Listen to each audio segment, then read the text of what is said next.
Mahrang Bloch को उम्र कैद की सज़ा सुना दी गई है, लेकिन जेल में कैद ईमान मिसारी को कितनी सज़ा हो सकती है और होने जा रही है, ये दोस्तों बड़ा हैरान कुन होगा। और इदारे जो हैं अब क्या करने जा रहे हैं, क्योंकि ईमान मिजारी को भी इसीलिए जेल के अंदर दोस्तों डाला गया है कि वो महरंग बलोच का साथ देती थी, बलोच रहनुमाओं का साथ देती थी और उनके हक के लिए इस्लामाबाद में उनके केस लड़ती थी, फ्री ऑफ कॉस्ट उनके केस लड़ा करती थी। जो नामालूम है उनके लिए आवाज़ उठाया करती थी कि ये नामालूम जो लोग हैं इनको रियासत पेश करे, वो पेश नहीं किए जाते थे, जिस वजह से इदारे जो हैं वो बहुत मुश्किल में थे। महरंग बलोच जो आवाज़ उठाती थी, और ISPR ने दोस्तों महरंग बलोच के खिलाफ भी एक बयान दिया था, उनको दहशतगर्द कहा था, जिसके बाद उनको जेल में डाल दिया गया। और उसी दौरान ISPR ने प्रेस कॉन्फ्रेंस करते हुए महरंग बलोच समेत ईमान मिजारी के खिलाफ भी बयान दिए थे, जिसके बाद ईमान मिजारी और उनके हस्बैंड दोनों को जेल के अंदर डाल दिया गया। तो दोनों को जेल में अंदर डालने के पीछे ISPR के स्टेटमेंट्स थे, जिसके बाद जजों ने फैसले किए और उनको सजाएं दी गई।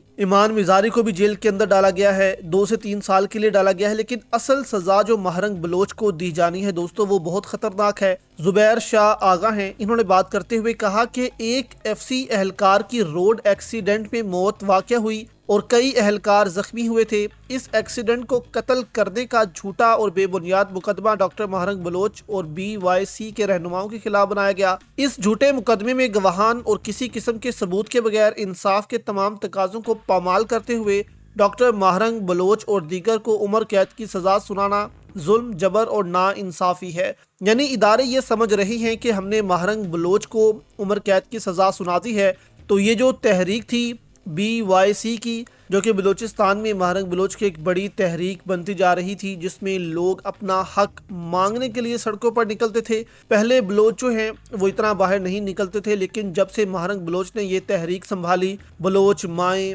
बलोच बाप, बूढ़े लोग, बच्चे सब सड़कों पर निकलते थे, जिस वजह से इदारे मुश्किल में थे कि अगर ऐसे ही चलता रहा तो ये बलूचिस्तान में एक बड़ी तहरीक जो है वो जन्म ले सकती है। जिस तरह आप कह लें कि आज़ाद कश्मीर में तहरीक जो है वो कितनी बड़ी हो गई है। देखते ही देखते आज़ाद कश्मीर में पूरी जो आवाम है वो एक साथ खड़ी हो गई है, और अब इन 4 रहनुमाओं के खिलाफ इदारे हो गए हैं कि इनको हमने अब सज़ा देनी है, क्योंकि अवाम इनके पीछे ही खड़ी है। और यहाँ पर असल मसला ये होता है कि जब अवाम अकेली निकलती है, यानी कि उसके साथ कोई लीडर नहीं होता, सियासी लीडर जिस तरह PTI, पीपल्स पार्टी, नून लीग, ये लीडरान हैं, तो ये जो लीडर हैं दूसरे कश्मीर के, ये अवामी लीडर्स हैं, ये कोई पार्टी के लीडरान नहीं हैं, ये अवाम ने खुद चूज़ किए हैं, खुद अवाम से निकले हैं। तो जब ऐसे तहरीकें चलती हैं तो फिर वो बड़ी कामयाब होती हैं। अब ईमान मिजारी के हवाले से भी खदशा है कि महरंग बलोच की तरह ईमान मिजारी जो हैं उनको भी और उनके हस्बैंड को भी उम्र कैद की सज़ा सुनाई जा सकती है, ताकि ये दोनों जो हैं वो कभी भी अब जेल से बाहर ना निकल सकें और बलूचिस्तान में जो खराबी पैदा कर रहे थे वो ना कर सकें।